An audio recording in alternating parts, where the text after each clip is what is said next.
तो शुरू करने से पहले I want to tell you guys कि मैं इस मानवा को ओन नहीं करती हूँ, तो अगर आपको इस मानवा को पढ़ना है तो प्लीज ऑथर के ऑफिशियल पेज पर जाकर ही पढ़ें। सीन की शुरुआत होती है स्कूल से, जहाँ बच्चे स्कूल में एंटर कर रहे थे और उन बच्चों में मोह्युक भी शामिल था। फिर मोह्युक अपने क्लासरूम में पहुँचता है और जैसे ही वो क्लास में एंटर करता है, उसका दोस्त म्योंगसू उसे जोर से आवाज लगाकर उसे ग्रीट करता है। फिर म्योंगसू थोड़ा चिंतित आवाज में पूछता है, अच्छा ये बता, तेरी दादी का क्या हुआ? अब वो ठीक है ना?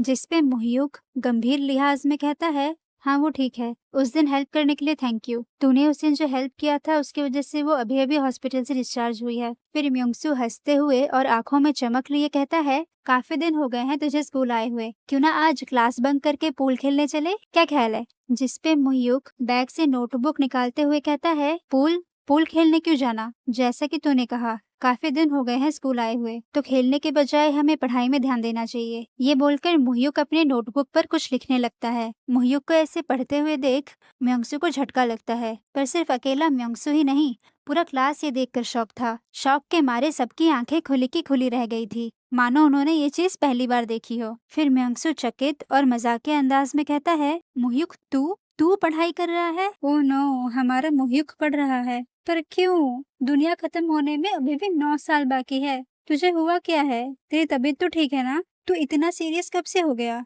म्योंगसू के बातों से मोह्युक थोड़ा कंफ्यूज होता है, लेकिन फिर उसे याद आता है कि उसके प्रीवियस लाइफ में पढ़ाई करना उसके लिए सबसे लो प्रायोरिटी थी और उसने पढ़ाई को सीरियसली तब लिया था जब वो अपने नाना से मिला था। फिर सीन ट्रांजिशन करता है मोह्युक के प्रीवियस लाइफ के फ्लैशबैक की ओर, जब वो टेसन कैपिटल में था। हम देखते हैं एक आलीशान ड्राइंग रूम जहां मोह्युक और चेयोन टेसन बैठे हैं। मोह्युक शर्म और डर से सिर झुकाए बैठा है, वहीं उसके सामने चेयोन तेसन उसे ठंडी और सख्त नजरों से देख रहे थे। फिर चेयोन तेसन खड़ा होते हुए कहता है, हाँ निकम्मा कहीं का, तुझ जैसे लड़के से उम्मीद भी क्या कर सकते हैं। फिर वो गहरी नजरों से मोह्युक को घूरता है और सख्ती से कहता है, ध्यान से सुन, अब से तेरा सिर्फ एक ही गोल होना चाहिए, कोरिया लॉ यूनिवर्सिटी में दाखिला पाना। वैसे तेरी हालत देखकर तो नहीं लगता कि कोई तुझे उस स्कूल में पैर भी रखने देगा, पर मैं इसी से ही तुझे टेस्ट करूंगा। अगर तू इसमें पास हो गया तो शायद तू मेरी नजरों में एक काबिल इंसान बन पाएगा।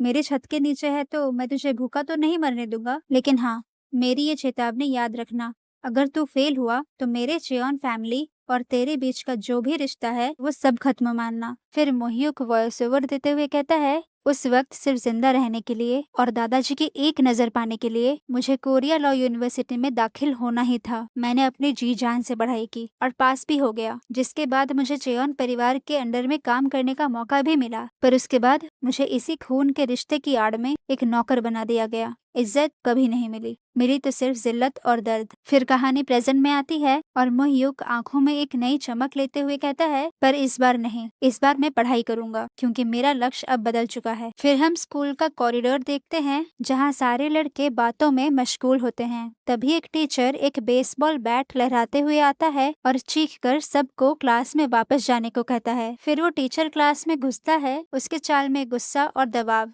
दोनों थे। फिर वो जोर से एक नोटबुक डेस्क पर पटकता है और क्लास में सन्नाटा छा जाता है। फिर क्लास मॉनिटर तुरंत खड़ा होता है और सारे बच्चों से टीचर को गुड मॉर्निंग बोलने को कहता है, जिसपे पूरा क्लास ठीक वैसा ही करता है। सब खड़े होते हैं और झुककर टीचर को गुड मॉर्निंग बोलते हैं। फिर जब ये सब खत्म होता है तो टीचर जोर से चिल्लाकर मोह्युक को पुकारता है। मोह्युक, जो चुपचाप अपनी जगह पर बैठा था, धीरे से उठता है और टीचर के सामने खड़ा हो जाता है। तभी टीचर बैट घुमाकर उसे मोह्युक के माथे की ओर इंगित करता है और गुस्से से दहाड़ते हुए कहता है, कितने दिन हो गए हैं तुझे स्कूल आए हुए? क्या तुझे स्कूल कोई खेलने की जगह लगती है? जब मन किया आ गए और जब मन किया चले गए। जिससे मोह्युक झुककर धीमे आवाज में कहता है, सॉरी सर, दादी की तबीयत खराब थी, उनका ध्यान रखना था, इसलिए स्कूल नहीं आया। तभी अचानक टीचर उसके चेहरे पर एक जोरदार थप्पड़ लगाते हैं। टीचर की आंखें गुस्से से लाल थी और वो कहता है, तुझे लगता है कि मैं तेरी ये बकवास मान लूंगा?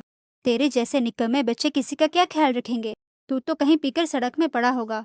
तेरी हिम्मत कैसे हुई मुझसे ये बकवास करने की? निकम्मा, नालायक, मुझसे झूठ बोलता है। ये बोलकर वो टीचर मोह्युक को लगातार बिना रुके थप्पड़ मारता रहता है। फिर वो टीचर कहता है, तू ऐसे नहीं मानने वाला, नीचे झुक। मैंने कहा नीचे झुक। वहीं दूसरी तरफ मोह्युक सोचता है, मिस्टर पार्क, मेरा होमरूम टीचर, मेरे फ्रेशमैन ईयर में इसकी रेपुटेशन बदनाम है क्योंकि बच्चों को बिना वजह के जानवरों की तरह मारना इसकी एक हॉबी थी। फिर वो टीचर एक और थप्पड़ मारता है और कहता है, ऐसे क्या देख रहा है मुझे, हाँ दिमाग खराब हो गया है तेरा, कहा ना नीचे झुक। मोह्युक के अंदर गुस्से का सैलाब उमड़ रहा था। तभी उसे एक और वजह याद आती है जिस वजह से ये टीचर उसे बाकी बच्चों से ज्यादा पीटता है। दरअसल साल की शुरुआत में इसी टीचर ने उसकी दादी से खुलेआम घूस मांगी थी और दादी उसे देने भी वाली थी, लेकिन मोह्युक ने उन्हें रोक दिया था क्योंकि वो नहीं चाहता था कि उसकी दादी की मेहनत की कमाई इस गंदगी में जाए। तभी से टीचर ने उसे हर मौके पर पीटना शुरू कर दिया था। तभी मोह्युक को एक और जोरदार थप्पड़ पड़ता है और वो टीचर चिल्लाकर कहता है, मैं आखिरी बार कह रहा हूँ, नीचे झुक।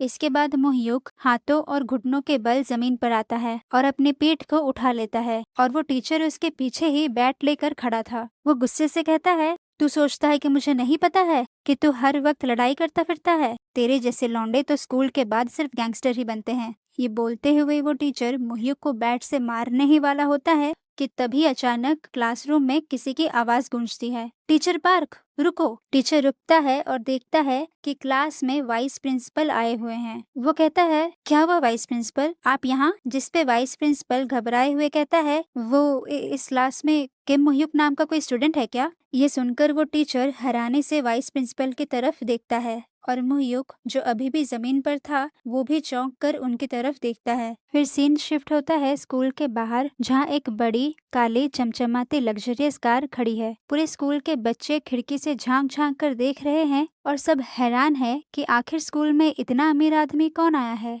वहीं डायरेक्टर हा कार के पास खड़े होकर मोह्युक का इंतजार कर रहे थे। कुछ देर बाद मोह्युक वहां आता है और मोह्युक के आते ही डायरेक्टर हा उसके लिए कार का दरवाजा खोलते हैं। फिर मोह्युक कार के अंदर जाता है, जिसे देखकर पूरा स्कूल शॉक हो जाता है। सबकी आंखें फटे की फटे रह जाती है कि ये कार असल में मोह्युक के लिए आई थी। वहीं दो स्टूडेंट आपस में बात करते हुए कहते हैं, वाह देख तो, वो इम्पोर्टेड कार है ना, ये मोह्युक तो बड़ा अमीर निकला।